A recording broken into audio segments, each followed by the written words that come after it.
नमस्कार दोस्तों। तो दोस्तों, एक सवाल का जवाब दीजिए। इस पृथ्वी के सबसे पहले और इस पृथ्वी के ही नहीं बल्कि पूरे ब्रह्मांड के पास्ट, प्रेजेंट और फ्यूचर के सबसे महान मोटिवेशनल स्पीकर का नाम क्या है?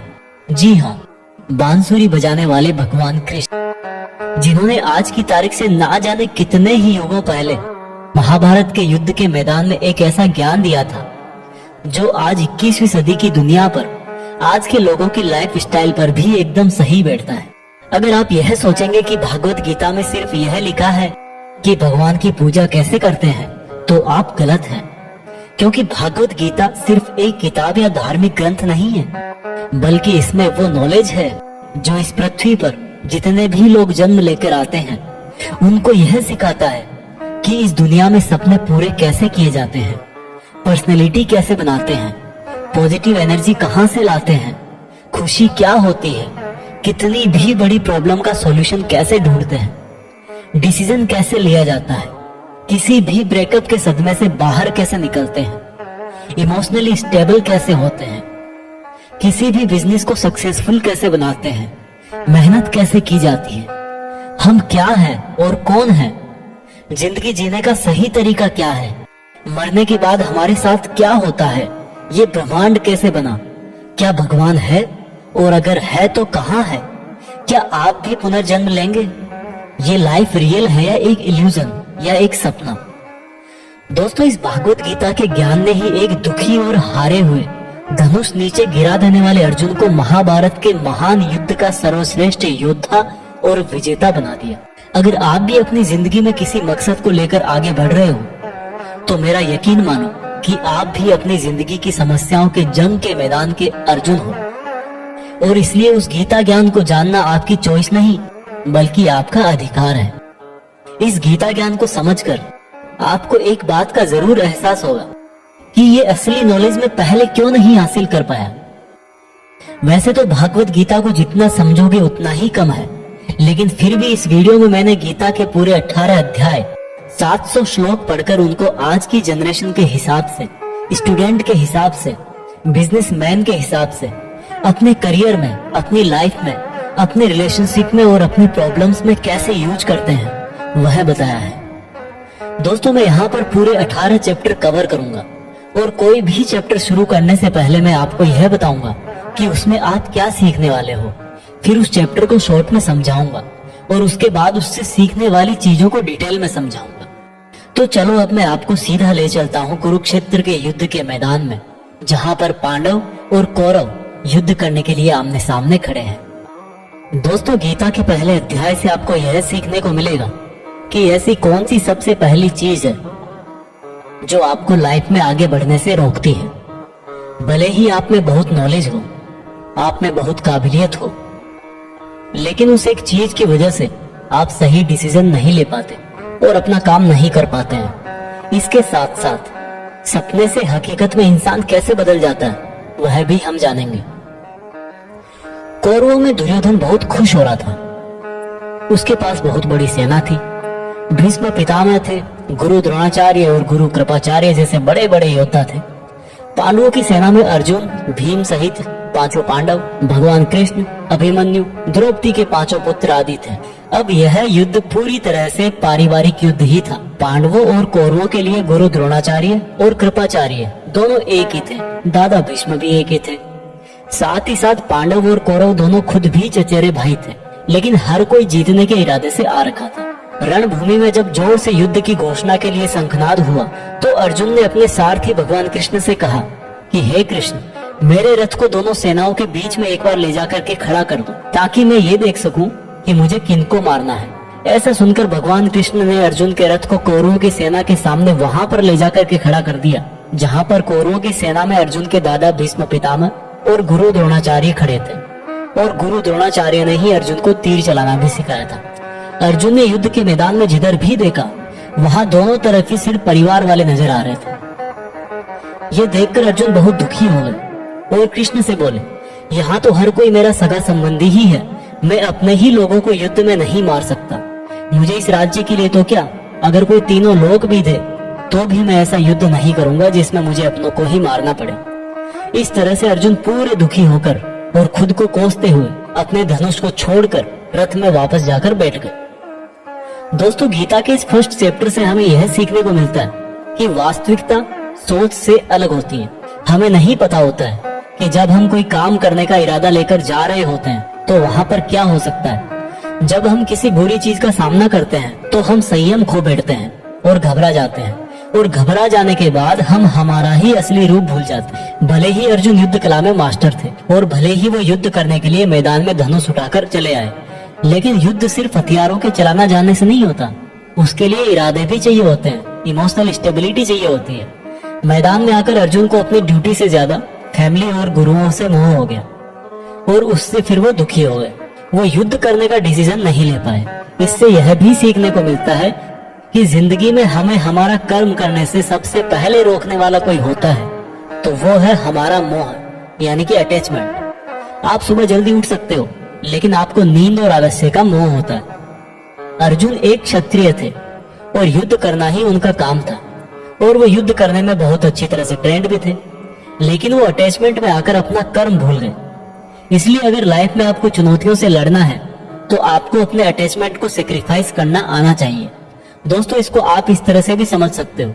मान लो आप किसी से बहुत प्रेम करते हो, लेकिन वह मनुष्य आपके प्रेम की कदर नहीं करता। ऐसे में आपको उसका प्रेम पाने का मोह नहीं होना चाहिए, क्योंकि अटैचमेंट किसी भी तरह का हो, जब तक वो है आप अपनी लाइफ के अर्जुन नहीं बन पाओगे।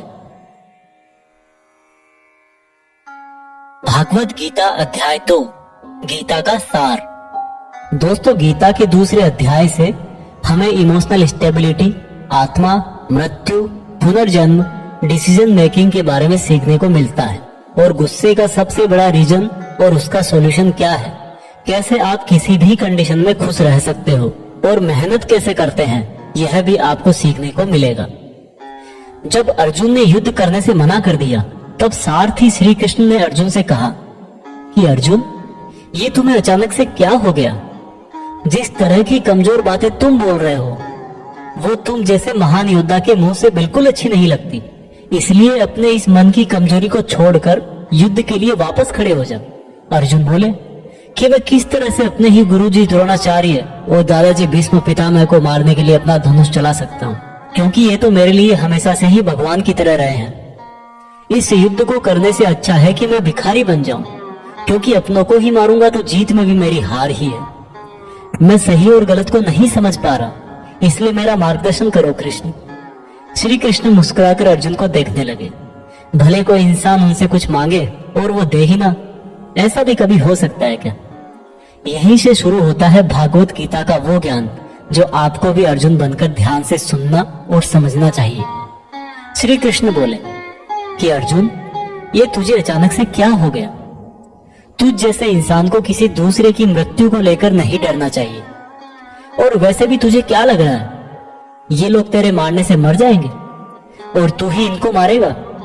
इन सब लोगों का और तुम्हारा भी पिछला जन्म भी था और अगला जन्म भी होगा। इसलिए जैसा तुम सोचकर दुखी हो रहे हो, वह ज्ञान तुम्हारा अधूरा है। और रही बात इनकी मृत्यु का तुझे पाप लगने की, तो ये समझ ले, इनको मारने वाला तू नहीं बल्कि मैं हूं। तू तो इनकी मौत का सिर्फ एक कारण है, और ये लोग मरने के बाद भी मेरे ही पास आएंगे, क्योंकि ये लोग शरीर नहीं है बल्कि आत्मा है, और आत्मा को किसी भी तरह से नष्ट नहीं किया जा सकता। आत्मा तो अगले जन्म के लिए इस शरीर को उसी तरह से छोड़ देती है जिस प्रकार से तुम अपने पुराने कपड़े बदलकर नए पहनते हो। हे अर्जुन, जन्म देने वाला और मारने वाला मैं ही हूँ। और ये बता, क्या तू किसी मरे हुए इंसान को जिंदा कर सकता है? अगर तू मरे हुए को जीवन नहीं दे सकता तो जीवित को भी नहीं मार सकता, क्योंकि जीवन देने वाला भी मैं हूँ और मारने वाला भी मैं हूँ, और इनकी मौत मैंने तेरे ही हाथों लिखी है।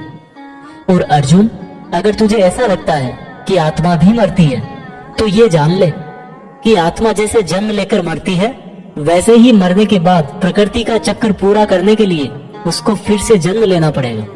इस प्रकार से भी आत्मा नष्ट नहीं हुई। और जब प्रकृति ऐसे ही चलती है तो भला तू इसका जिम्मेदार कैसे हुआ? अर्जुन, जिस क्षत्रिय को जीवन में युद्ध करने का अवसर प्राप्त होता है, वो ना केवल भाग्यशाली है बल्कि उसका तो धर्म और कर्म ही युद्ध करना है। और अगर तूने ये युद्ध नहीं किया तो इसका मतलब यह होगा कि तूने अपना धर्म और कर्म अच्छी तरह से नहीं निभाया और इसलिए तेरे नाम के साथ कलंक जुड़ जाएगा। और तेरे जैसे अर्जुन के लिए तो कलंक उसकी मौत से भी बड़ा है। जो लोग तुझे बहुत सम्मान दिया करते थे वही लोग तेरी बहुत बुराइयां करेंगे, तेरी वीरता पर सवाल उठाएंगे। इसलिए अर्जुन, तू सुख दुख, हार जीत और फायदे नुकसान को छोड़कर अपने विचारों को स्थिर कर और युद्ध के लिए धनुष उठा, जिससे या तो तू युद्ध में मारा जाकर मेरी ही शरण में आएगा या फिर विजेता बनकर धरती पर ही सुख भोगेगा। हे अर्जुन, तुमने आज तक जितना भी सीखा है वो मेरे इस ज्ञान के आगे बहुत छोटा है। तुम काम करने के पहले ही उसके परिणाम के बारे में सोच लेते हो, जबकि तुम्हें यह जान लेना चाहिए कि फल देने वाला मैं हूं और कर्म करने वाले हो तुम। तुम अपना काम करो, मैं अवश्य अपना काम करूंगा। इस बात पर अर्जुन ने श्री कृष्ण से सवाल किया कि आपने मुझे अपने विचारों को स्थिर यानी कि अपने इमोशंस और थॉट को कंट्रोल करने को कहा है, तो यह मैं कैसे करूं? इस पर श्री कृष्ण बोले कि जो व्यक्ति अपने मन की सभी इच्छाओं और अपने सभी कर्मों के फल के बारे में सोचना बंद कर देता है वही स्थिर बुद्धि कहलाता है। ऐसे व्यक्ति को ना तो खुद के साथ बुरा होने से दुख होता है और ना ही किसी अच्छे काम में खुशी होती है। जिसके मन से हर प्रकार का डर, भावना और क्रोध नष्ट हो गए हैं, जो शुभ अशुभ के चक्कर से बाहर निकल गया है, जो इस प्रकार से अपनी इच्छाओं को वश में कर लेता है जैसे कोई कछुआ खुद को खुद में ही समेट लेता है, उस मनुष्य की बुद्धि स्थिर हो जाती है। क्योंकि अपनी इच्छाओं के बारे में सोचते रहने से हमें वो इच्छाएं अच्छी लगने लगती है। इच्छाएं अच्छी लगने लगती है तो फिर उन इच्छाओं को पूरा करने का मन करता है। जब उन इच्छाओं को पूरा करने में कोई रुकावट आती है तो फिर हमें गुस्सा आता है और गुस्सा आने से इंसान पागल हो जाता है और फिर वो अपना कर्म और धर्म भूलकर खुद ही अपनी स्थिति से नीचे गिर जाता है। परंतु अगर कोई अपनी इच्छाओं को वश में करके उनका गुलाम नहीं होता तो उसका अंतर्मन शुद्ध रहता है और उसके दुख का अंत हो जाता है। और जब उसके सब दुख ही समाप्त हो जाते हैं तो उसकी बुद्धि स्थिर हो जाती है। परंतु जिसकी इच्छाएं और कामनाएं उसके मन से नहीं जाती है वो मनुष्य कभी शांति नहीं पाता, और जब शांति ही नहीं पाएगा तो वो खुश कैसे रहेगा भला? उसकी हालत तो उस नाव की तरह होती है जिसको उसकी इच्छाओं की हवा किसी भी दिशा में बहा करके ले जा सकती है। स्थिर बुद्धि वाला प्राणी तो उस समुद्र की तरह है जिसमें चाहे कितनी ही नदियां आके मिले फिर भी उसको कोई फर्क नहीं पड़ता। और इसी तरह का स्थिर बुद्धि वाला प्राणी मृत्यु के बाद मेरी ही शरण में आता है। दोस्तों, अब आते हैं इस चैप्टर के मीनिंग पर। आप में से बहुत सारे लोग होंगे जो अपने प्रियजनों को खो देते हैं, और आज तक आप लोगों में से जिसने भी अपने प्रियजन को मृत्यु के द्वारा इस संसार से नहीं खोया है उसको भी यह जान लेना चाहिए कि उनकी जिंदगी में भी उनके किसी सबसे प्रिय, यहाँ तक कि खुद की भी मौत एक दिन जरूर होगी। लेकिन इससे उदास होने की कोई बात नहीं है, क्योंकि खुद भगवान ने ही कहा है कि हम अपने जन्म से पहले भी इस दुनिया में नहीं थे और मौत के बाद भी नहीं रहेंगे, लेकिन उस समय हम किसी न किसी रूप में इस ब्रह्मांड में जरूर रहेंगे। और इसलिए हमें मौत से नहीं डरना चाहिए, क्योंकि या तो हमारा पुनर्जन्म होगा या फिर हम परमात्मा में हमेशा के लिए मिल जाएंगे। और जब सब लोग आखिर में एक ही जगह मिल जाएंगे तो फिर क्या भावुक होना। और यही प्रकृति का नियम भी है। और हम कोई शरीर नहीं है जो हमें डरने की जरूरत है। हम आत्मा है और उसी का अंश है जिसको हम भगवान कहते हैं। और अगर हमें बनाने वाला भगवान है तो फिर हमें उससे ही मिलने का प्रयत्न करना चाहिए। ये दुनिया तो मात्र उस ईश्वर का एक मायाजाल है।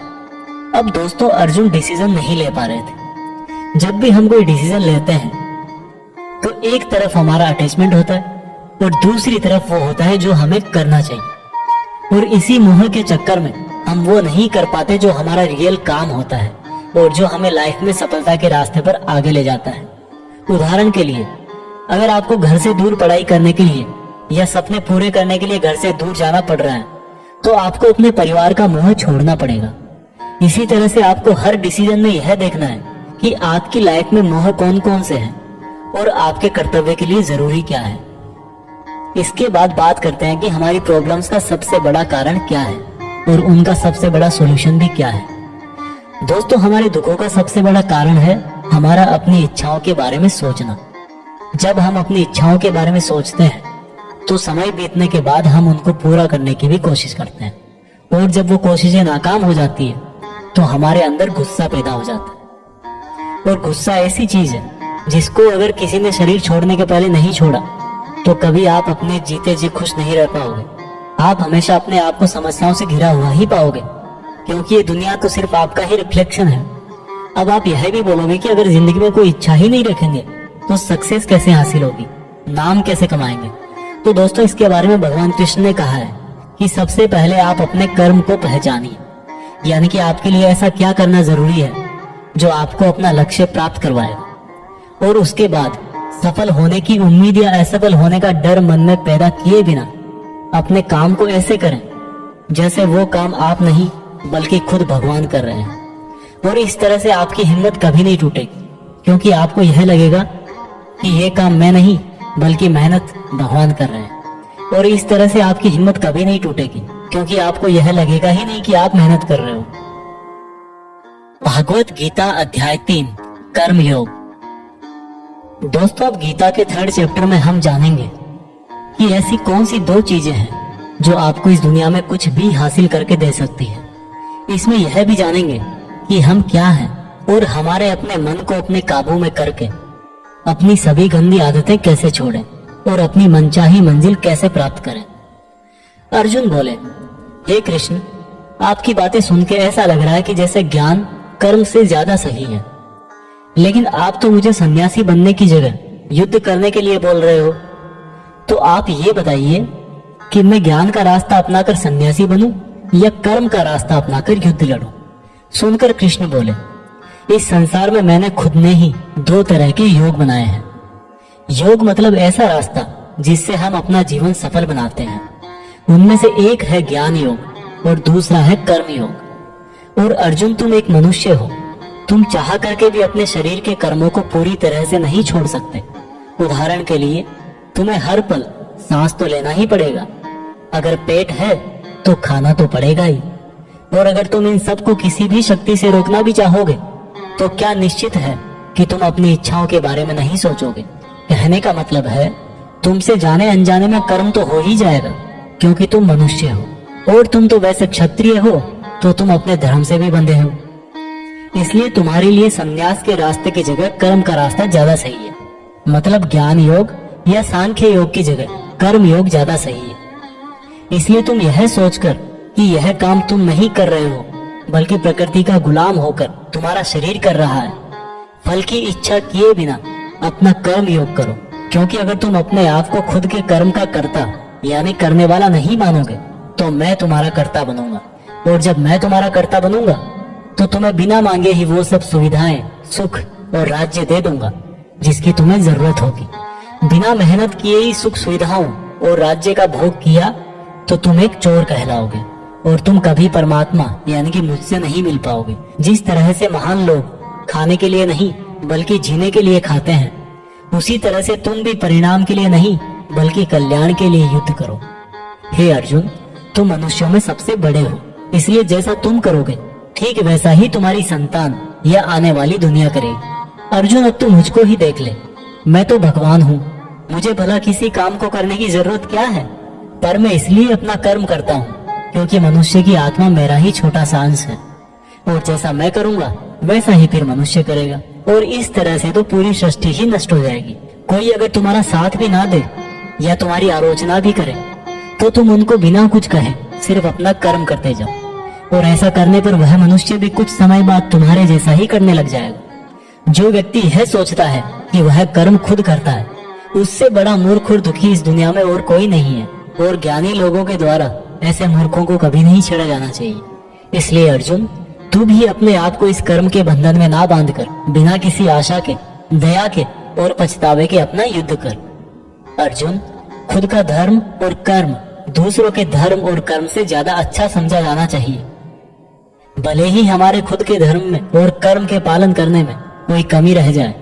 अर्जुन ने फिर सवाल किया कि अगर मनुष्य उसी परमात्मा का अंश है तो उससे गलतियां क्यों हो जाती है और वो बुरे काम क्यों करता है।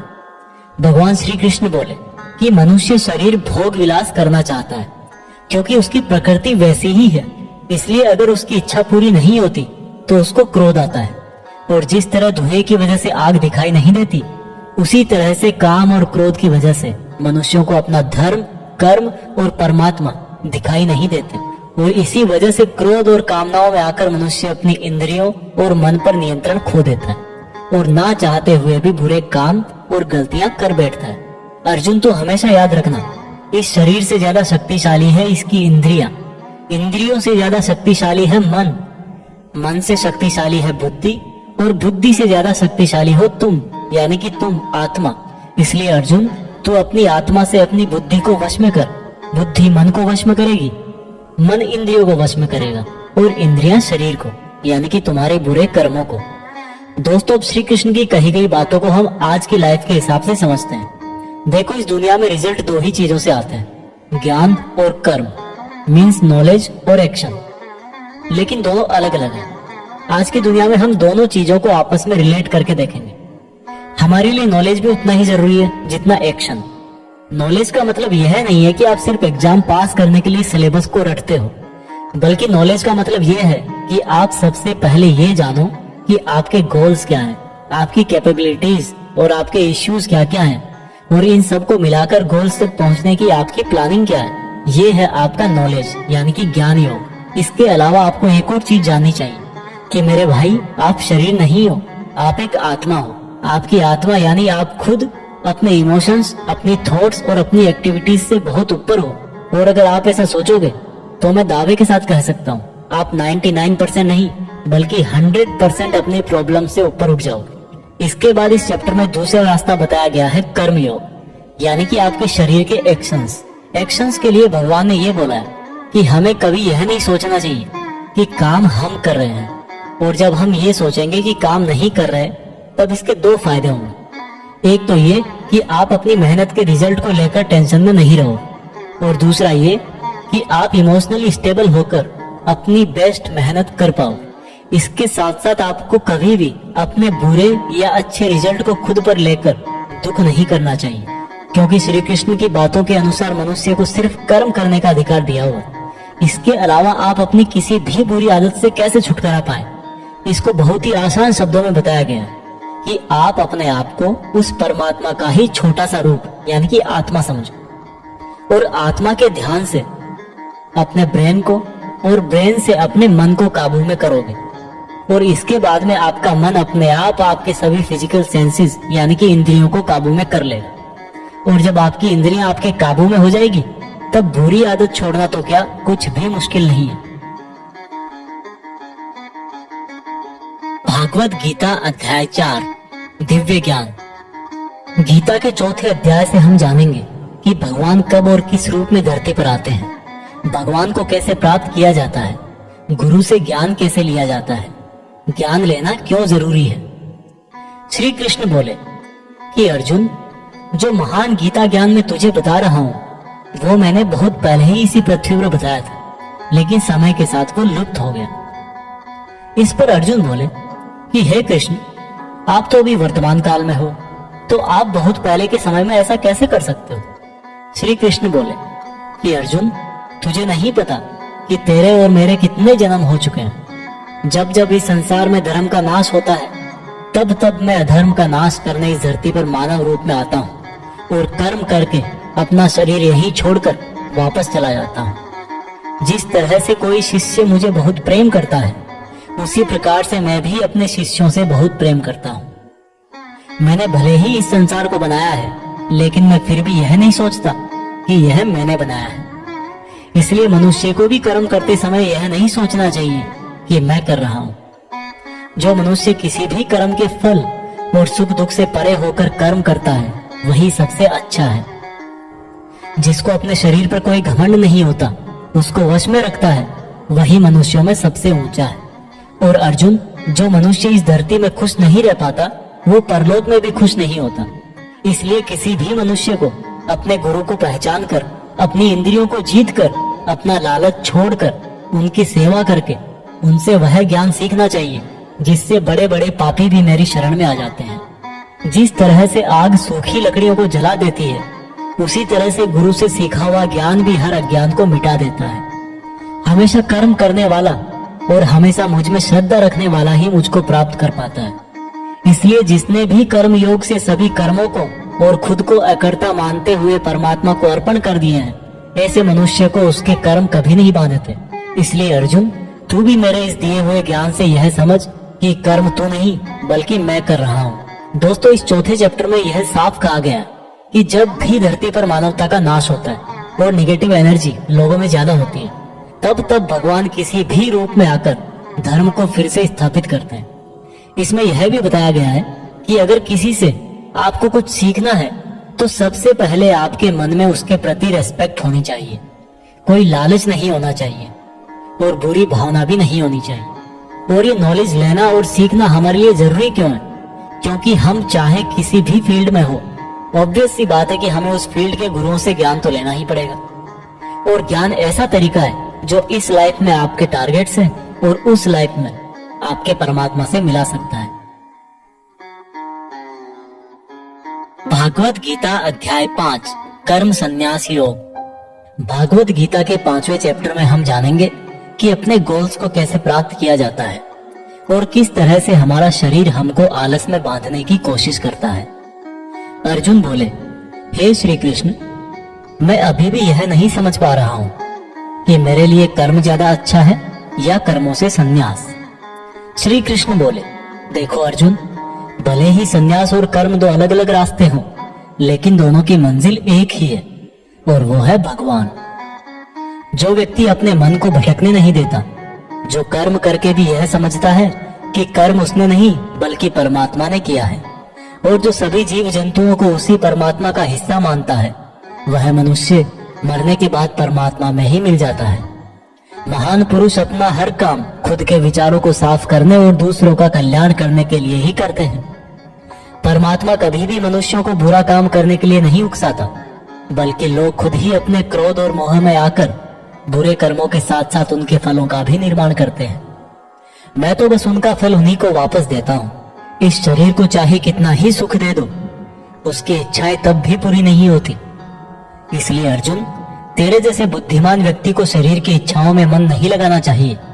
इस संसार का असली योगी तो वो है जिसने अपने शरीर का नाश होने से पहले अपने क्रोध का नाश कर लिया हो, जो संपूर्ण प्राणियों का हित करता है, जिसका मन किसी भी कर्म में नहीं बंधता और जो अपने भटकते हुए मन को एक जगह केंद्रित करके परमात्मा को याद करता है, वही व्यक्ति सुखी भी है और परमेश्वर सहित सबका प्यारा भी। हे अर्जुन, ये इंद्रियां, मन, बुद्धि, इच्छा, आशा, डर और क्रोध ही तेरे दुश्मन हैं। इनका त्याग कर। दोस्तों, हमारी बॉडी यानी कि शरीर हमेशा रिलैक्स रहना चाहता है, क्योंकि बाय नेचर शरीर एक निर्जीव चीज ही है अगर उसमें आत्मा ना हो तो। लेकिन हम यह सोच लेते हैं कि मैं तो शरीर हूँ, ये मेरी आंखें हैं, ये मेरे हाथ हैं और अब मेरा शरीर मुझे सोने के लिए बोल रहा है। तो इसका मतलब यह है कि आपका शरीर आपकी बुद्धि पर भारी पड़ चुका है। इसलिए आपको यह समझना होगा कि आप आत्मा हो और इस शरीर को आप अपनी बुद्धि से जिस तरह चलाना चाहोगे वह वैसा ही चलेगा। दोस्तों, जो रास्ते भागवत गीता में बताए जा रहे हैं वह मनुष्य को परमात्मा से मिला देते हैं, और अगर आप इन सब बातों को अपनी लाइफ में उतारोगे तो आप अपने सपनों को तो आसानी से हासिल कर ही लोगे। जैसे कि कहा गया है कि भगवान की प्राप्ति के लिए मन को वश में करना बहुत जरूरी है, ठीक उसी प्रकार से आपको अपनी लाइफ में भी मंजिल हासिल करने के लिए मन को वश में करना बहुत जरूरी है। भागवत गीता अध्याय 6 ध्यान योग। भागवत गीता के 6ठे अध्याय में हम जानेंगे कि एक योगी क्या होता है और योगी कैसे बनते हैं। यानी कि आज की लाइफ में बोले तो वह इंसान जो अपनी लाइफ में कुछ बड़ा करना चाहता है। इसके साथ साथ हम यह भी जानेंगे कि क्या होगा अगर आपने इस जीवन में बहुत मेहनत करी लेकिन फिर भी आपकी डेथ होने से पहले आपका सपना पूरा नहीं हुआ। श्री कृष्ण बोले, केवल अपने सांसारिक कर्मों को त्यागने वाला ही योगी नहीं होता, बल्कि जो व्यक्ति करने योग्य सब काम को करता हुआ उनके फल का लालच नहीं करता, वही असली योगी कहलाता है। जो व्यक्ति अपने मन को जीत लेता है तो उसके लिए इस संसार में और कुछ भी जीतना जरूरी नहीं होता, और जिसका मन इधर उधर भटकता रहता है उसके लिए इस संसार में कुछ भी पाना आसान नहीं होता, क्योंकि हमारा गुलाम मन हमारा मित्र होता है, और अगर हम उसके गुलाम बन जाते हैं तो वो हमारा सबसे बड़ा शत्रु बन जाता है। जो व्यक्ति अपने मन के और संसार के किसी भी विचार, वासना या वस्तु से मोहित नहीं होता और जो मित्र, दुश्मन, महात्मा, पापी, जीव जंतु आदि के प्रति समान दया भाव रखता है, वही योगी की असली निशानी होती है अर्जुन।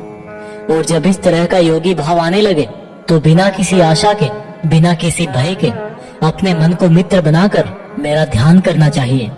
ऐसा योगी नींद और भोजन भी उतना ही करता है जितना आवश्यक हो। ऐसा योगी उसी तरह से अपने वचन पर स्थिर रहता है जैसे पूरी तरह रुकी हुई हवा में दीपक की लौ होती है। जब जब भी उसका मन भटके तब तब उसको उस इच्छा को वश में करके फिर से मन को केंद्रित करना चाहिए। और जब योगी इस संपूर्ण ध्यान की अवस्था में आ जाता है तो बड़े से बड़ा दुख भी उसको उसके स्थान से नीचे नहीं गिरा सकता। अर्जुन ने कहा, मगर हे कृष्ण, यह मन बहुत ही चंचल और हठीला है। इसको एक जगह पर रोकना हवा को एक जगह पर रोकने की तरह बहुत मुश्किल है। श्री कृष्ण बोले, हाँ, ये सत्य है कि मन को वश में करना बहुत कठिन है, लेकिन यह भी जान लो कि बार बार योगाभ्यास और आत्मविश्वास से असंभव को संभव बनाया जा सकता है। अर्जुन ने फिर पूछा कि हे कृष्ण, अगर कोई योगी इस तरह से ध्यान केंद्रित करके योग करे, लेकिन अगर अंतिम समय में किसी कारणवश उसका मन भागने लगे तो क्या उसकी पूरी मेहनत शून्य हो जाएगी? श्री कृष्ण बोले, नहीं अर्जुन, निरंतर परमात्मा की तरफ बढ़ना हर आत्मा का अधिकार है। अगर किसी कारणवश वह योगी आत्मा योग की राह से विचलित भी हो जाती है तो भी उसको योग भ्रष्ट पुण्य पुरुषों के लोक में कई वर्ष सुख और आनंद मिल जाता है, और वहां पर वह ध्यान भ्रष्ट योगी भी सुख में समय बिताकर फिर से किसी पुण्यात्मा के परिवार में जन्म ले लेता है। और इस तरह से उस आत्मा की यात्रा वहीं से शुरू हो जाती है जहां पर उसने पिछले जन्म में समाप्त करी थी। और इस प्रकार से उसे एक नया रूप, नया जीवन परमात्मा से मिलन के प्रयत्न के लिए फिर से मिल जाता है। अर्थात उसका पिछले जीवन में किया गया योग बेकार नहीं जाता, लेकिन लगातार प्रयत्न करने वाला योगी इसी जन्म में अपने जीवन चक्र से मुक्त होकर परमात्मा में विलीन हो जाता है। एक योगी तपस्वियों और विद्वानों से भी श्रेष्ठ है। इसलिए अर्जुन, तू भी योगी बन, क्योंकि जो योगियों में भी परम होता है वह मेरा भी परम प्रिय होता है। दोस्तों, हर वो इंसान जिसकी आंखों में कुछ बड़ा करने का सपना है, उसको अर्जुन की तरह ही एक योगी बनना चाहिए। योगी वो इंसान है जो पूरी तरह से इमोशनली बैलेंस्ड है, न्यूट्रल है, जो दूसरों की बातें माइंड नहीं करता और हमेशा अपने टारगेट को पूरा करने के लिए मेहनत करता है। लेकिन दोस्तों, जिंदगी का किसको पता, भगवान ना करे कि ऐसा हो कि कोई इंसान उसके सपने पूरे होने से पहले ही मर जाए, तो उसकी तो मेहनत किसी काम की ना रही और सपने सपने ही रह गए। पर एक बहुत ही सीक्रेट बात भगवान कृष्ण ने इस अध्याय में यह बताई है कि अगर आप मेहनत कर रहे हो और आपने बहुत एक्सपीरियंस गेन कर लिया है, बहुत नॉलेज हासिल कर लिया है, लेकिन फिर भी आपको मंजिल नहीं मिली और किसी रीजन की वजह से, परमात्मा ना करे ऐसा हो, पर आपकी डेथ हो जाए या सपने के लिए मेहनत करते करते बूढ़े होकर मर जाओ, तो इस केस में चाहे आपको जीते जी फल मिले या ना मिले, मरने के बाद में आपको स्वर्ग में अपने कर्मों के अनुसार पूरा सुख मिलेगा। और जब आपके अच्छे कर्मों का बैलेंस खत्म हो जाएगा तो आप फिर से धरती पर जन्म लेकर आओगे और बाय नेचर आप ऐसे माहौल या घर में जन्म लोगे जिसमें आपको पिछले जन्म के ज्ञान वाला लेवल नेचुरली ही मिल जाएगा और आपको उसके आगे की मेहनत करने के लिए फिर से एक पूरी नई जिंदगी मिल जाएगी। ऐसा मैं नहीं, स्वयं कृष्ण ने योगी के बारे में बताते हुए इस गीता के 6ठे चैप्टर के श्लोक नंबर 37 से लेकर श्लोक नंबर 45 तक यही बात कही है। और ये भी कहा है कि ये उनके लिए एप्लीकेबल है जो सच में बहुत बहुत मेहनत करते हैं। यह भागवत गीता सार आप YouTube के जीत फिक्स चैनल पर सुन रहे हैं। भागवत गीता अध्याय 7 भगवान का ज्ञान। भागवत गीता के 7वें चैप्टर में बताया गया है कि ईश्वर किस तरह से इस संसार को चलाते हैं, ईश्वर को कौन से भक्त बहुत अच्छे लगते हैं, इंसान भगवान को क्यों नहीं जान पाता है। भगवान कृष्ण बोलते हैं कि हे अर्जुन, अब मैं तुझे वो बातें बताने वाला हूँ जिनको जानकर तुझे इस संसार में दूसरा कोई सा भी ज्ञान जानने की जरूरत नहीं पड़ेगी। हजारों लोगों में से कोई एक मुझे प्राप्त करने की कोशिश करता है और ऐसे हजारों कोशिश करने वालों में से कोई एक ही मुझे बहुत समर्पण के साथ प्रेम करता है। मेरे 2 रूप हैं, एक जड़ रूप यानी कि जिसमें पृथ्वी अग्नि, जल, वायु और आकाश के साथ साथ मन, बुद्धि और अहंकार है। वही दूसरा चेतन रूप जिसमें इस सृष्टि का चक्र है। समय को भी मैं ही चलाता हूँ। जल, सूरज, चंद्रमा, ओमकार में मैं ही हूँ। पृथ्वी की सभी पवित्र गंध, अग्नि और बुद्धिजीवियों का तेज, तपस्वियों का तप, धर्मों का पवित्र कर्म, बलवानों का बल और अलग अलग समय कालों का बीज भी मैं ही हूँ। इस संसार के लोग सांसारिक गुणों के गुलाम हैं, इसलिए मुझे नहीं जान पाते और वास्तव में तो ये सांसारिक गुण भी मेरी ही माया है। मगर जो मनुष्य इस मेरे ही माया जाल को तोड़ देता है वो मेरा हो जाता है। माया जाल में फंसे हुए मूर्ख लोग मेरी शरण में नहीं आ पाते हैं। कोई भी भक्त चार तरह से मेरी पूजा करता है।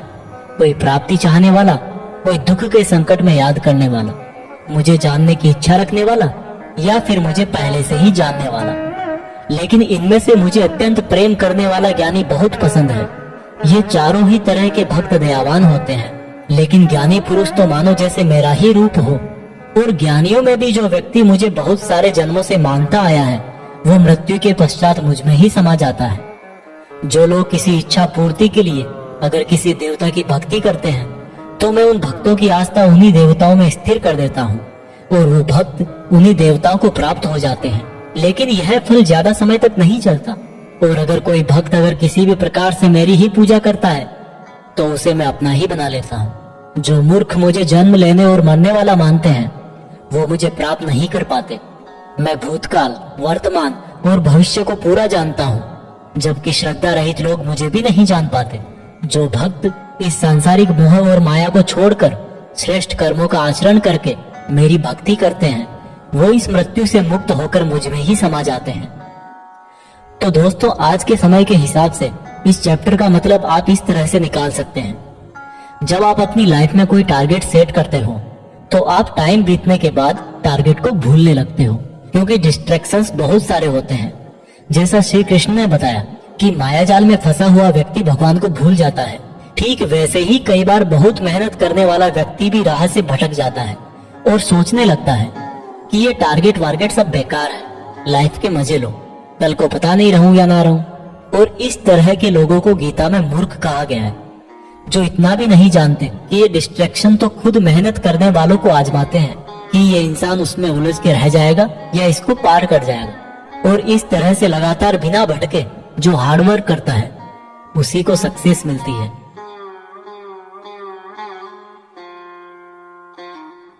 भागवत गीता अध्याय 8 भगवान की प्राप्ति।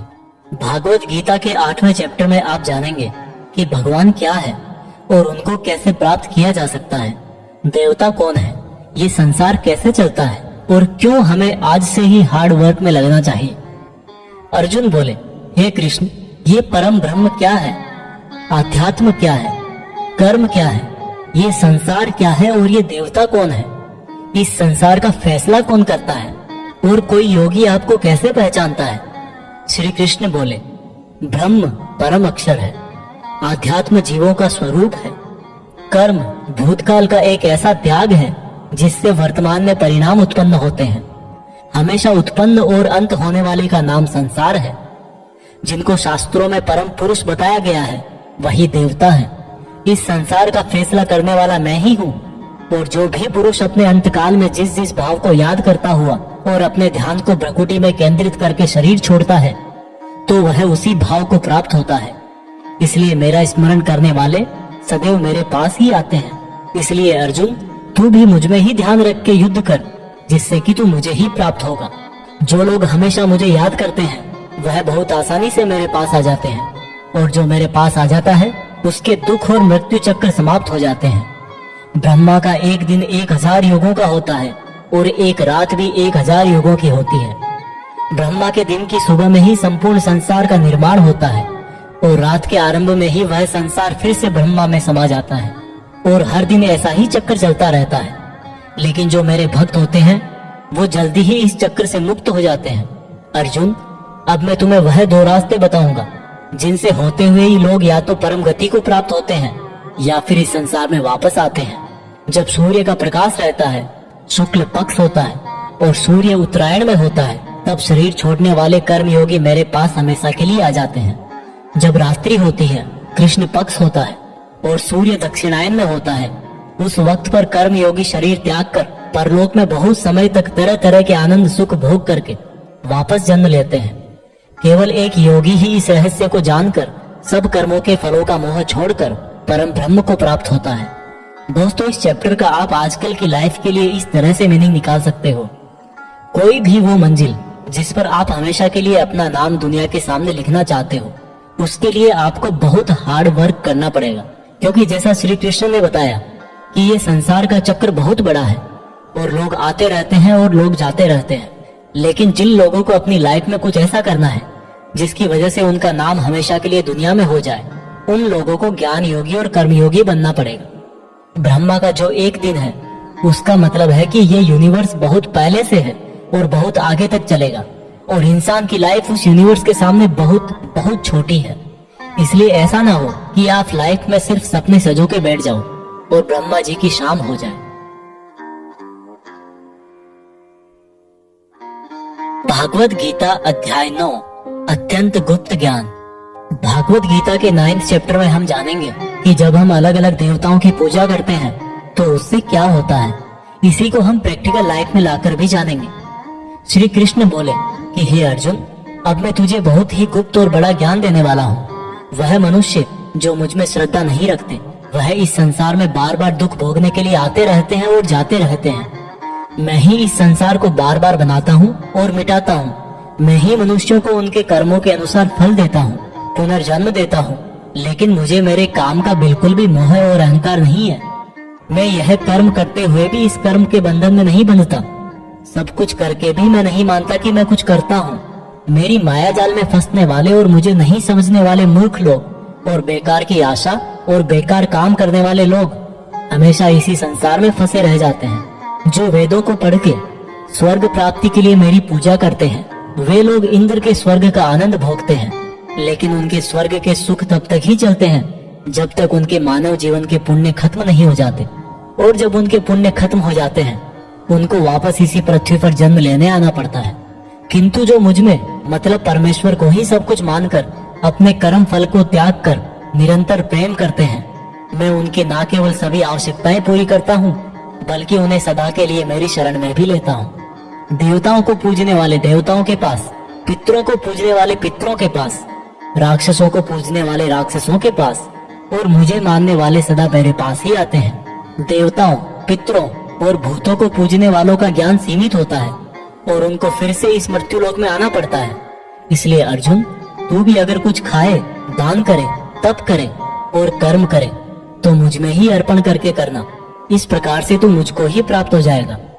मेरे लिए प्रिय और अप्रिय सब बराबर हैं। यहाँ तक कि अगर कोई बहुत ही दुराचारी हो, चाहे स्त्री पुरुष हो, चाहे राजा या भिखारी भी हो, तो वह भी मुझ में आसक्त होकर इस भवसागर से तर जाता है।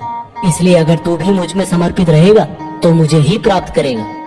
दोस्तों, जैसा कि श्री कृष्ण ने कहा कि जो जिसकी पूजा करता है, मैं उसको उसी से जोड़ देता हूँ। दोस्तों, इस बात का बहुत गहरा मीनिंग है। हम जिस तरह के इंसान के साथ समय बिताएंगे, टाइम बीतने के बाद में हमारी थॉट्स पर भी उसका असर हो सकता है। इसलिए निगेटिव थॉट्स वाले लोगों से दूर रहना चाहिए और जो लोग पॉजिटिव रहते हैं, जिनकी जिंदगी में कुछ करने का मकसद है, उनकी रेस्पेक्ट करनी चाहिए।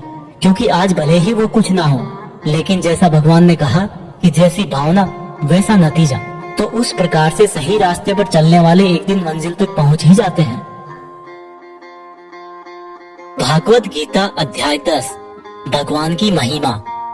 भागवत गीता के 10वें चैप्टर में आप भगवान के द्वारा यह जानेंगे कि क्या भगवान का कोई रूप है, भगवान कहाँ कहाँ किस किस रूप में रहते हैं। वैसे तो आपने बहुत बार सुना है कि भगवान ऐसे हैं, भगवान वैसे हैं, यहाँ है, वहाँ है, हर जगह है, पर इसको हम जरा बारीकी से जानेंगे और मैं आपको यह भी बताऊंगा कि क्या इंसान के लिए भगवान को पूरा जानना संभव है। श्री कृष्ण बोले, अर्जुन, तू मेरा सच्चा मित्र है और मुझसे प्रेम करता है, इसलिए अब मैं तुझे मेरे बारे में बताता हूँ। मेरे जन्म को कोई नहीं जानता, लेकिन जो यह जानता है कि मैं कभी नहीं जन्म लेने वाला और कभी नहीं मरने वाला हूँ, वही सबसे बड़ा ज्ञानी है। ज्ञान और मूर्खता, सत्य और झूठ, सुख और दुख, मन और बुद्धि, रचना और नाश, कीर्ति और अपमान सहित सभी भाव वास्तव में मैं ही तो हूँ। इस संसार में जहाँ जहाँ जिसकी भी पूजा होती है वह वास्तव में मैं ही हूँ। जो लोग मुझ में मन और प्राणों को अर्पण करते हैं उनके ज्ञान के अंधकार को मैं ही ज्ञान के उजाले से रोशन करता हूँ। इस पर अर्जुन बोले कि हे कृष्ण, आपने जो अभी तक खुद के बारे में बताया है उन सब बातों को मैंने मान लिया है, लेकिन आपकी बातें मेरा और ज्यादा मन मोह रही है। हालांकि आप ही खुद को पूरी तरह से जानते हैं, लेकिन फिर भी मैं आपको किस तरह से मानूं और अपनी शक्तियों और महिमाओं के बारे में भी बताइए। इस पर श्री कृष्ण बोले कि अर्जुन, वैसे तो मेरे विस्तार का कोई अंत नहीं है, लेकिन फिर भी मेरी जो भी जानकारी तेरे लिए जानना जरूरी है उससे मैं तुझे बताऊंगा। अर्जुन, सभी समय मुझसे ही बने हैं, भूत, वर्तमान और भविष्य भी मैं ही हूँ। मैं ही विष्णु, सूर्य और चंद्रमा हूँ। वेदों में सामवेद, देवों में इंद्र और इंद्रियों में मन, जीवों में आत्मा, पर्वतों में सुमेर, रुद्रों में शंकर, वसुओं में अग्नि और धन दौलत में कुबेर भी मैं ही हूँ। जल में समुद्र, ग्रहों में बृहस्पति, अड़े रहने वालों में पहाड़, देवर्षियों में नारद, पेड़ों में पीपल, हाथियों में एरावत, मनुष्यों में राजा, गायों में कामधेनु, सर्पों में सर्पराज, नागों में शेषनाग, राजाओं में यमराज, गणनाओं में गणित, पक्षियों में गरुड़, योद्धाओं में श्री राम, समुद्र में मगरमच्छ, नदियों में गंगा, विद्याओं में ब्रह्म विद्या, विवादों का निर्णय, अक्षरों में ओम, कालों का महाकाल, मंत्रों में गायत्री, महीनों में मार्गशीर्ष, ऋतुओं में बसंत भी केवल मैं ही हूँ। छलों का जुआ, जीतने वालों की विजय, निश्चय करने वालों का निश्चय और भक्त पुरुषों की भक्ति भी मैं ही हूँ। वृष्णवंशियों में कृष्ण यानी कि स्वयं मैं, पांडवों में अर्जुन यानी कि तू, मुनियों में वेदव्यास और कवियों में शुक्राचार्य भी मैं ही हूँ।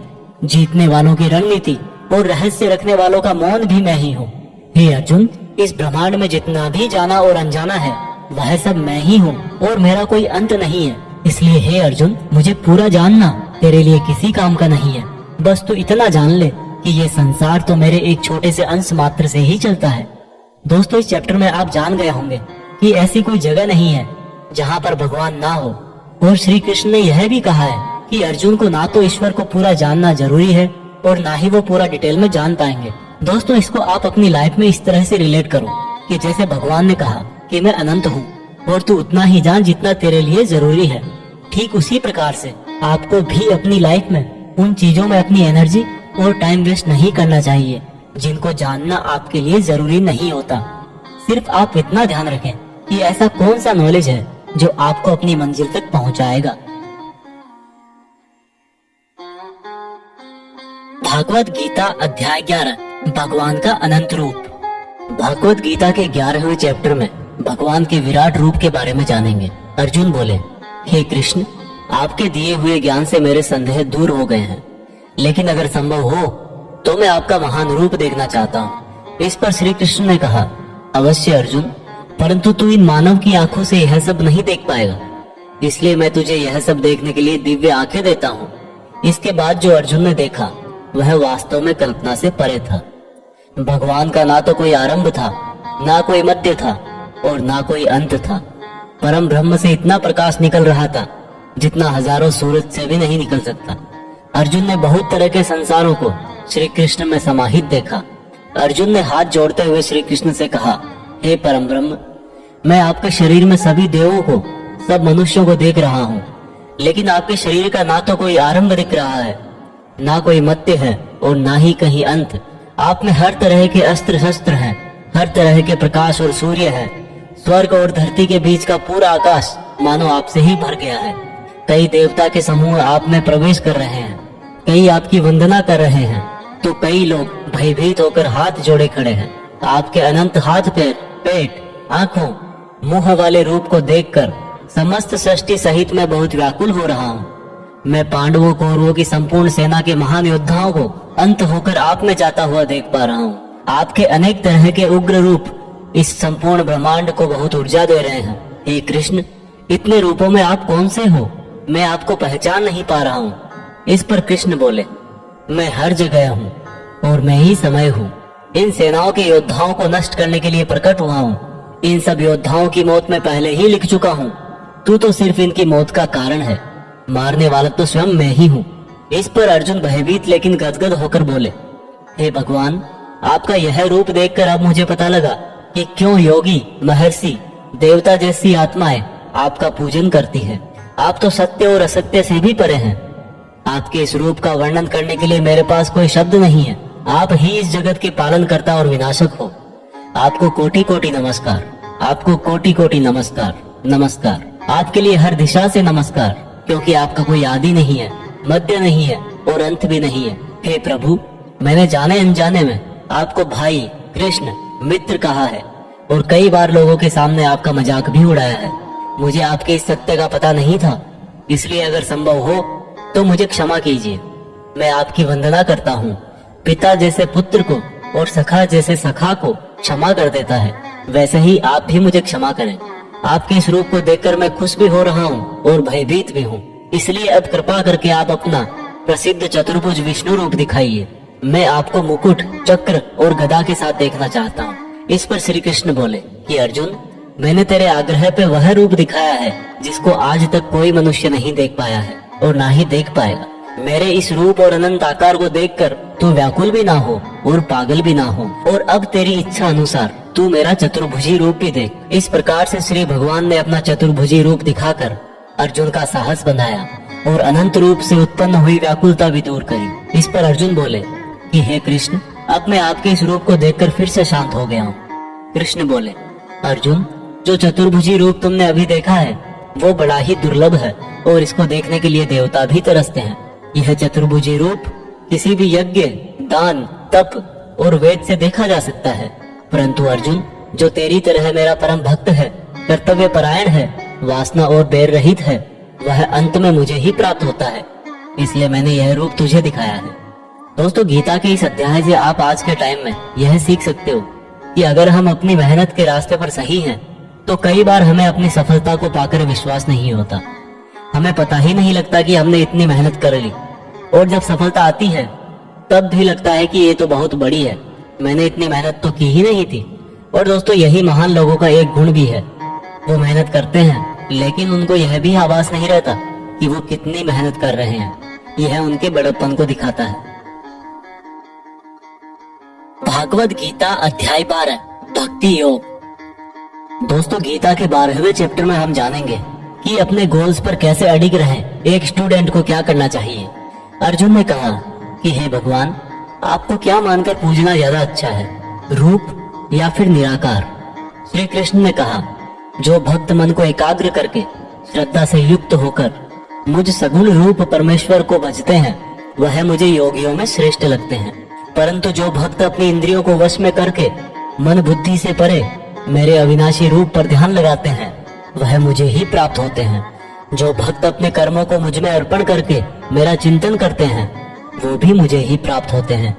इसलिए तू मन को मुझ में ही लगा, और अगर तेरे लिए मन को वश में करना संभव नहीं है तो तू योग द्वारा मुझको प्राप्त करने का प्रयत्न कर। जिसके क्रोध और सभी द्वेष समाप्त हो गए हैं, वह भक्त मुझे बहुत पसंद है।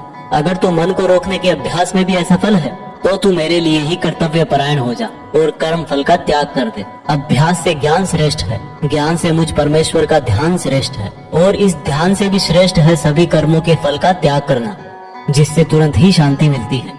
जो व्यक्ति हर तरह के सुख दुख, शस्त्र और मित्र भाव, लाभ हानि, मोह और इच्छा, हर तरह के मौसम से मुक्त है और सभी प्राणियों को बराबर देखता है, और जो अपने मन और इंद्रियों को पूरी इच्छा शक्ति से वश में किए है, वही परमानंद के लिए श्रेष्ठ है। जो निंदा और प्रशंसा को एक समान समझता है, जो किसी भी स्थान पर किसी भी भोजन के साथ रह सकता है, वह भक्त मुझे श्रेष्ठ लगता है। और उनमें भी जो निष्काम भाव से अपना कर्म और मेरी सेवा करते हैं, वह मुझे अति प्रिय है। दोस्तों, इस चैप्टर में बताया गया है कि आपको अपने खुद के पुराने अनुभवों से सीखना चाहिए। एक स्टूडेंट को या एक उस इंसान को जो अपनी लाइफ में कुछ बड़ा करना चाहता है, उसको कम खाना चाहिए और हर तरह के इमोशन में सिर्फ यह सोचना चाहिए कि खुद का सपना कैसे पूरा करूं। यह भागवत गीता सार आप YouTube के जीत फिक्स चैनल पर सुन रहे हैं। भागवत गीता अध्याय 13 क्षेत्र क्षेत्रज्ञ विभाग योग।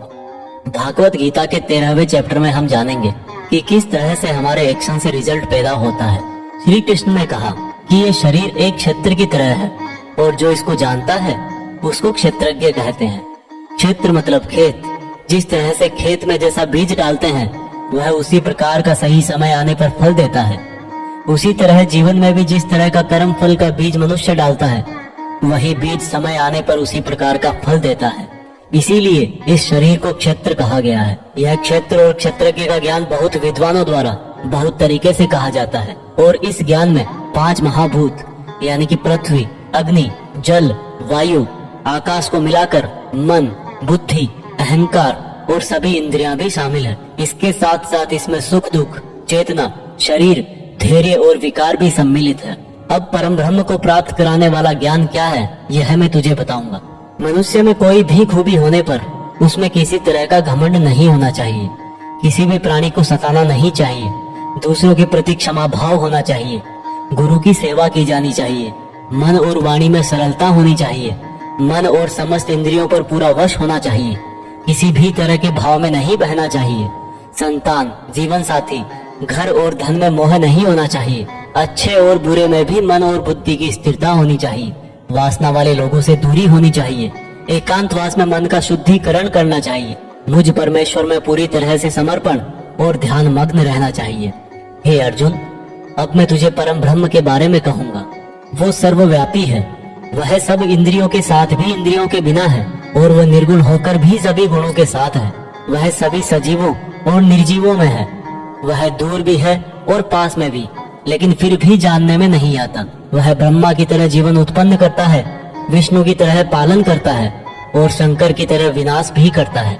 वह अलग अलग कालों में होते हुए भी एक जैसा लगता है और एक ही काल में भी अलग अलग तरह का होता है। वह माया का भी महामाया है, परम ब्रह्मों से भी परम है और सब प्राणियों के साथ उनके हृदय में निवास करता है। परंतु इसके बाद भी यह जानने के योग्य है, हे अर्जुन, इस प्रकृति और पुरुष का भी कोई आरंभ नहीं है, क्योंकि प्रेम और घृणा और तीनों तरह के गुण अर्थात सत, रज और तम भी प्रकृति से ही आते हैं। कार्य और कार्यों को करने वाली इंद्रियां भी प्रकृति से ही उत्पन्न होती है। प्रकृति से जन्मा मनुष्य प्रकृति के ही गुणों को भोगता है और इन्हीं गुणों के भोग के अनुसार ही उसका जन्म और मरण तय होता है। इस तरह से जो भी मनुष्य इस पुरुष और प्रकृति के ज्ञान को जानता है वह कर्म करता हुआ भी मुझे प्राप्त होता है और मुझ परमात्मा को हर मनुष्य अपने अलग अलग तरीके से पाता है। किंतु जो मंद बुद्धि होते हैं वह तो इस ज्ञान को सुनकर और मेरी प्रकृति जानकर ही मृत्यु लोक से मुक्त हो जाते हैं। जो मनुष्य सभी कर्मों को प्रकृति से ही होने वाला मानता है वह अपनी आत्मा को अकर्ता समझकर इस भव सागर से पार हो जाता है। हे अर्जुन, जिस तरह से आसमान का पदार्थ काफी पतला होता है और इसीलिए वो दूषित नहीं होता, उसी प्रकार से यह आत्मा शरीर में सूक्ष्मता से रहती है जिससे ये कभी दूषित नहीं होती। इस प्रकार से प्रकृति, पुरुष और चेतना के ज्ञान से तू भी मुझ परम ब्रह्म को प्राप्त हो जा। दोस्तों, इस चैप्टर में यह बहुत ही बारीकी से बताया गया है किस तरह से हमारे ही कामों से हमें तकलीफ या खुशी मिलती है। मान लीजिए हमारा शरीर खेत की तरह है और हम हैं इसके किसान। अब हम जो भी इस खेत में बोएंगे फल भी उसी बीज के अनुसार हमें भविष्य में जाकर मिलता है। इसलिए यह हमारे आज के एक्शंस पर ही डिपेंड करता है कि हमें फ्यूचर में क्या मिलने वाला है। भागवत गीता अध्याय 14 प्रकृति के 3 गुण। दोस्तों, भागवत गीता के 14वें चैप्टर में हम जानेंगे कि किस तरह से हमारा स्वभाव और यह संसार 3 गुणों में बटा हुआ है। श्री कृष्ण बोले, हे अर्जुन, अब मैं तुझे संसार के उन 3 गुणों के बारे में बताऊंगा जो आत्मा को शरीर के मोह से बांधते हैं और जिन्हें जानकर कोई भी मनुष्य मुझे पा सकता है। यह तीनों गुण है सत्व गुण, रजोगुण और तमोगुण। सत्व गुण इन सभी गुणों में श्रेष्ठ है और यह ज्ञान और सुख से जोड़ता है। रजोगुण कामना और आसक्ति से उत्पन्न होता है जो कि कर्म और उसके फल में बांधता है। तमोगुण मनुष्य को भोग विलास, आलस्य और निद्रा में बांधता है। हे अर्जुन, सत्वगुण सुख देता है, रजोगुण कर्म करवाता है और तमोगुण मनुष्य को उसके स्थान से भी बहुत नीचे गिरा देता है। इन्हीं भी 2 गुणों को वश में करने से तीसरे गुण की प्राप्ति होती है। जिस पल मन में शांति और ज्ञान बढ़ा हुआ लगे उस समय यह मानना चाहिए कि सत्वगुण बढ़ रहा है। जिस पल मन में लालच और स्वार्थ का आभास हो उस समय रजोगुण बढ़ता है। जिस समय मन में अंधकार, विषयों में आसक्ति, आलस्य और निद्रा हो उस समय मनुष्य में तमोगुण होता है। सत्वगुण में मरने वाला मनुष्य परमात्मा को प्राप्त होता है। रजोगुण वाला मनुष्य फिर से जन्म लेकर मनुष्य बनता है। और तमोगुण वाला प्राणी अगले जन्म में कीट पतंग बनता है। सात्विक कर्म का परिणाम है सुख, राजस कर्म का परिणाम है दुख और तामस कर्म का परिणाम अज्ञान होता है। जो व्यक्ति इस बात को जानता है कि यह तीन गुण ही उससे सब काम करवाते हैं, तब वह अपने कर्तापन से और इस संसार से मुक्त हो जाता है और इस तरह से सोने, पत्थर और मिट्टी को एक जैसा समझने वाला मनुष्य परम ब्रह्म अर्थात मुझे प्राप्त हो जाता है। दोस्तों, यह तीन प्रकार सात्विक, राजस और तामस हमारी डेली लाइफ में बहुत यूजफुल है। अगर आप मेहनत करके कुछ उम्मीद नहीं करोगे तो आप हमेशा खुश रहोगे। अगर आप किसी अच्छे रिजल्ट की कामना करके मेहनत कर रहे हो तो कोई गारंटी नहीं कि खुशी होगी या दुख होगा। अगर आपने किसी का नुकसान करने के लिए कर्म किया है तो यह निश्चित है कि किसी न किसी समय आपको ही दुख मिलेगा। भागवत गीता अध्याय 15 पुरुषोत्तम योग। दोस्तों, गीता के 15वें चैप्टर में बताया गया है कि किस प्रकार से यह दुनिया एक इल्यूजन है और कैसे हम इसमें उलझ कर रह जाते हैं। श्री कृष्ण बोले कि यह संसार बरगद के एक उल्टे पेड़ की तरह है जिसकी जड़ें ऊपर है और डालियां, पत्ते नीचे की तरफ। पत्तियां वेदों को दिखाती है और डालियों के अंत में फल कार्य फल के जैसा है।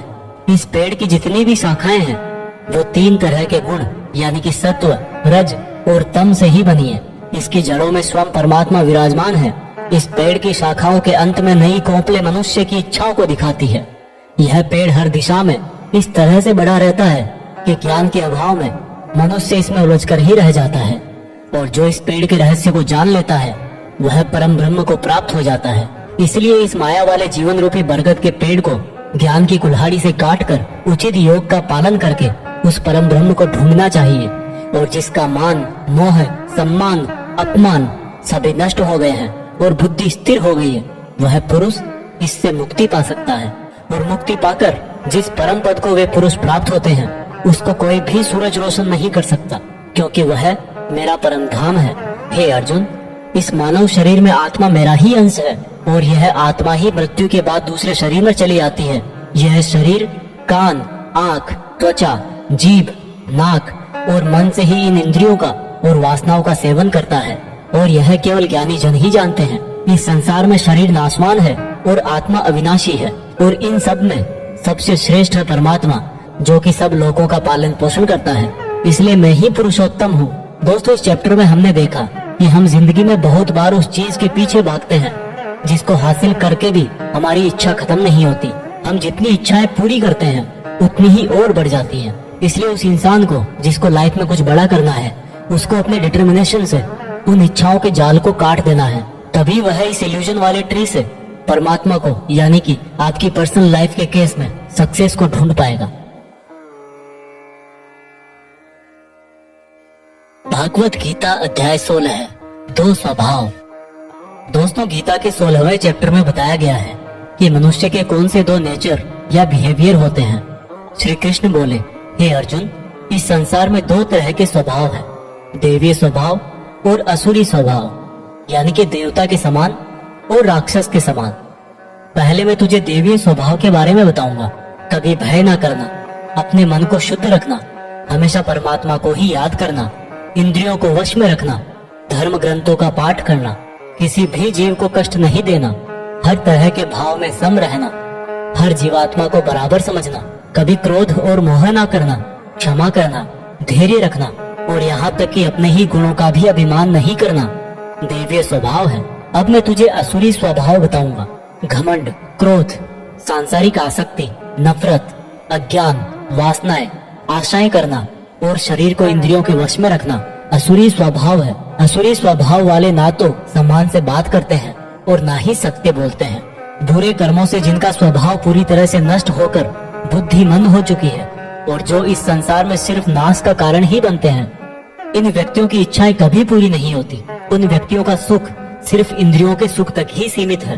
वह हमेशा और अधिक वस्तुएं प्राप्त करने में ही लगे रहते हैं। वह हर काम को करने वाला खुद को ही मानते हैं। वे सिर्फ दिखावे के लिए ही धर्म और दान करते हैं। देवीय स्वभाव से मुक्ति होती है, जबकि असुरी स्वभाव से बंधन उत्पन्न होता है। असुरी स्वभाव वालों को तो मैं बार बार असुरों में ही जन्म देता हूँ। इस तरह से असुरी हमेशा नीचे गिरते रहते हैं।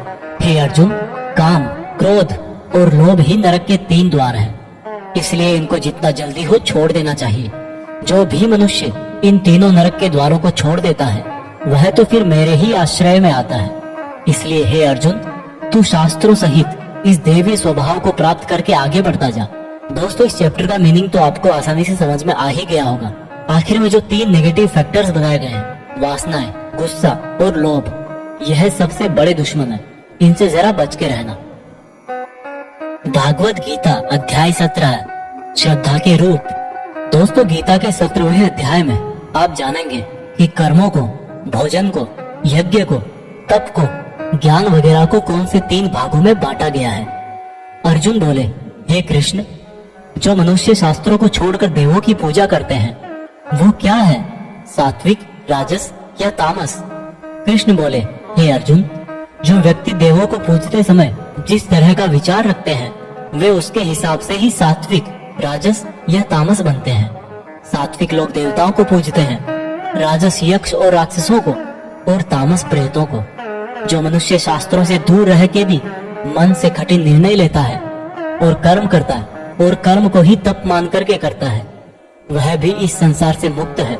जिस तरह से भोजन भी सात्विक, राजस और तामस होता है उसी तरह से यज्ञ, तप और दान भी 3-3 प्रकार के होते हैं। फलों से किया गया भोजन सात्विक होता है।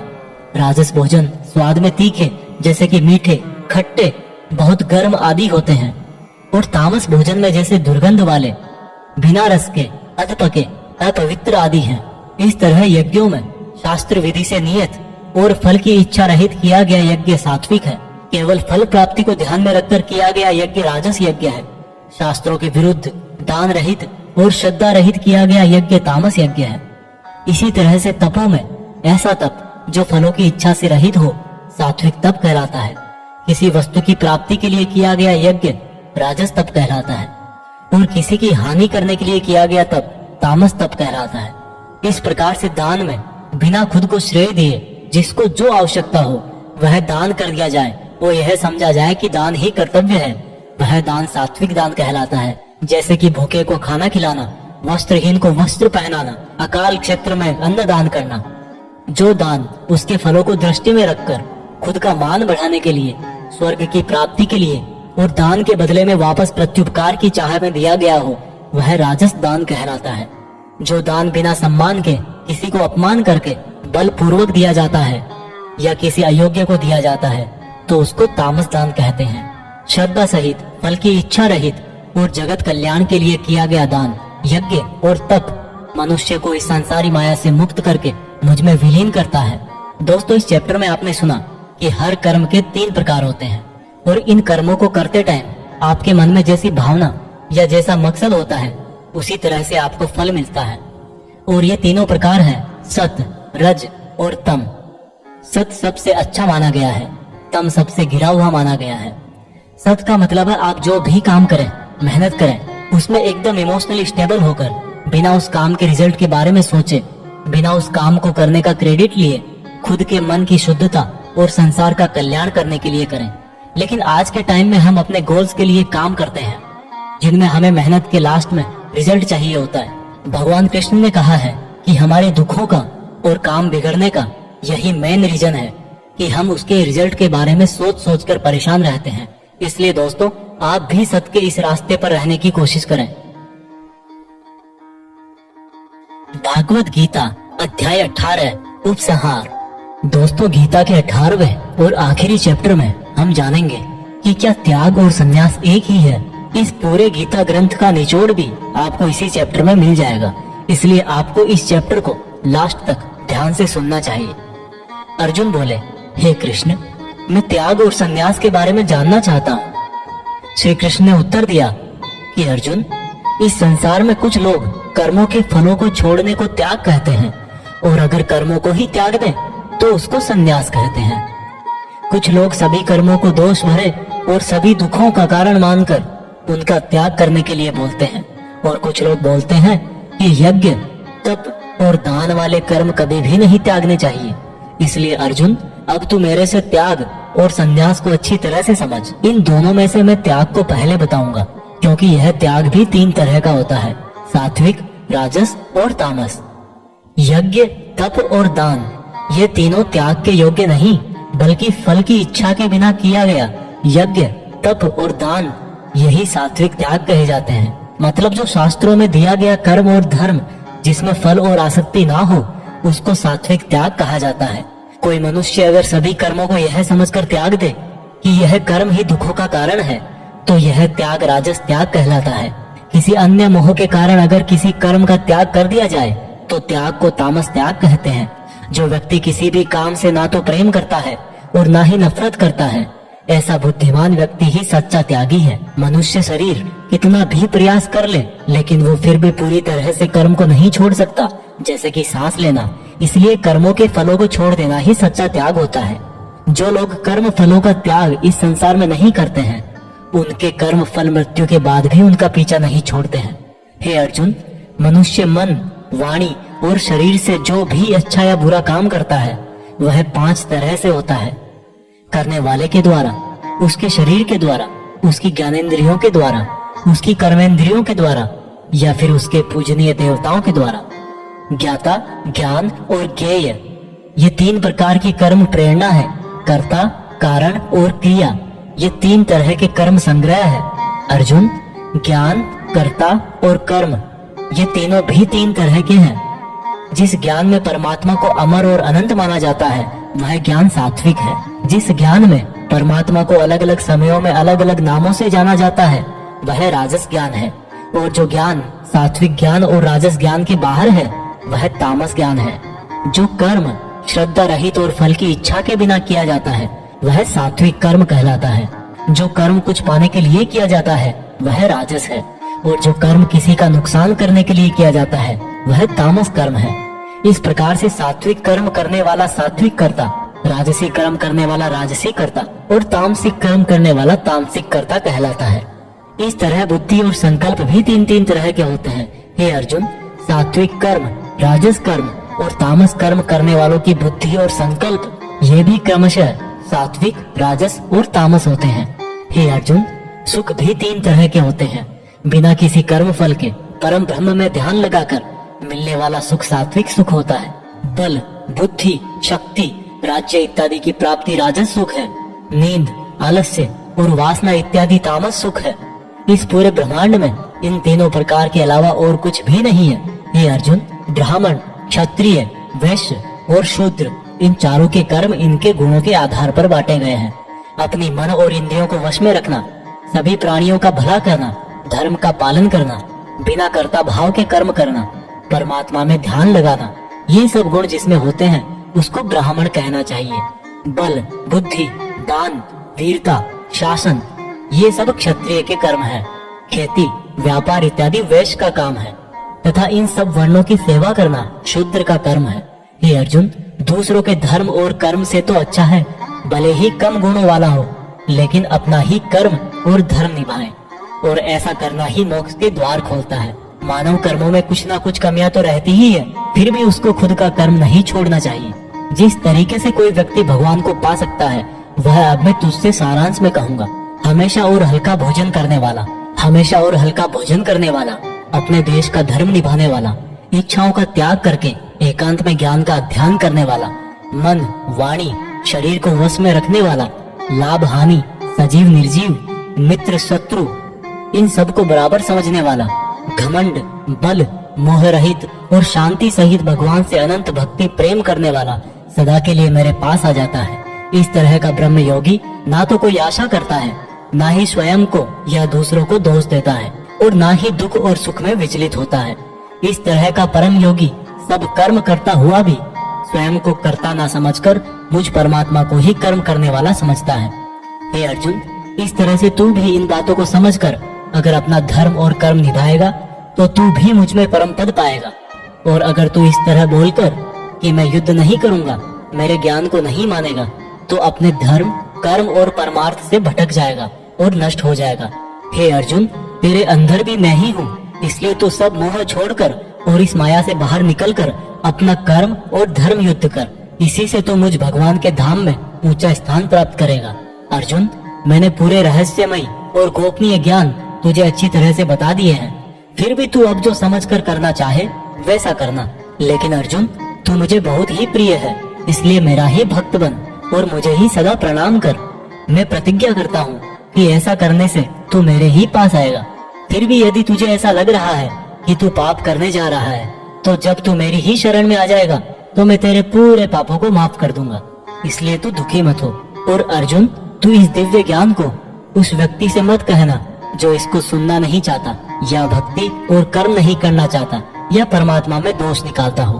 परंतु तू जिस भी मेरे भक्त को मेरा प्रिय समझकर यह ज्ञान कहेगा, वह भक्त इस संसार में मेरा सबसे प्रिय भक्त होगा। इस गीता ज्ञान को समझना ही वास्तविक ज्ञान यज्ञ है, और इस ज्ञान यज्ञ से भी कोई भक्त मुझे प्राप्त कर सकता है। हे अर्जुन, अब मुझे यह बता, क्या तेरा अज्ञान मिट गया है? अर्जुन उठकर बोले, हे परम ब्रह्म श्री कृष्ण, मैंने आपका संपूर्ण ज्ञान अपनी बुद्धि में बिठा लिया है और अब मैं स्थिर हूँ, और जैसा आपने मार्गदर्शन किया है मैं ठीक उसी प्रकार से अपने कर्तव्य और धर्म का पालन करूंगा। दोस्तों, चाहे कितनी भी मुश्किलें आए, जो इंसान खुद भगवान कृष्ण की इन बताई गई बातों को फॉलो करता है, उनको अपने जीवन में उतारता है, उसकी न केवल पूरी प्रॉब्लम सोल्व हो जाती है, बल्कि उसे जीने का, अपने सपनों को हासिल करने का तरीका भी पता लग जाता है। कुछ लोग ये भी बोलते हैं कि गीता ज्ञान सिर्फ हिंदू धर्मों का ग्रंथ है, जबकि भगवान ने खुद कहा है कि व्यक्ति जाति और धर्म से नहीं, गुणों से ब्राह्मण होता है, और इस भागवत गीता पर सभी मनुष्यों का बराबर हक है। आज की ये दुनिया कर्म भूमि है। कर्म और मेहनत का सिद्धांत सबके लिए एक होता है। इसलिए आप सब लोग इस गीता ज्ञान को बार बार सुने, हर एज के पुरुष और महिलाओं को सुनाएं, ताकि आप अपनी कर्म स्थल के अर्जुन बनकर अपने जीवन का लक्ष्य हासिल कर सको। जय श्री कृष्णा। जय हिंद।